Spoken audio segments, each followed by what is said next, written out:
Арман, мақсат, сенім.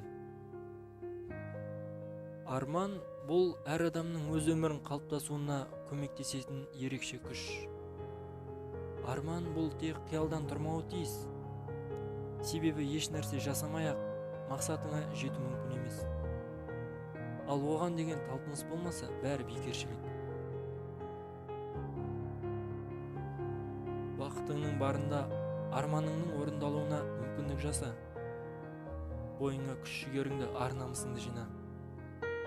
Өзге адамдардың жеңісіне қызғанып емес, қызығып қара. Арманыңды орындап, үлкен жетістікке жететініңе сене біл. Менікі жай арман, орындалмайтын арман деп еңсеңді түсіруші болма.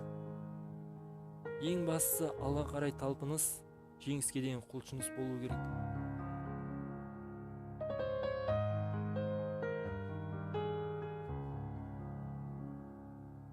Мақсат бұл арманның орындалуына көмектесер басты қадам.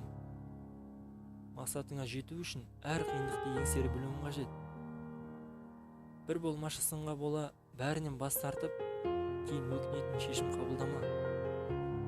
Тек бәрін жеңем, мақсатыма жетем деген ұранды жадыңда тұт. Сенім арманыңа мақсат қойып жеңіске жетуіңе көмектесер басты күш. Осы күш бойыңнан жоғалмаса, ең бақытты адам сен болғаның. Себебі өз өміріңе шынайылықпен, үлкен сеніммен қарайсың. Сенім арқылы жолыңызда тұрған кез келген кедергіні еңсере аласың.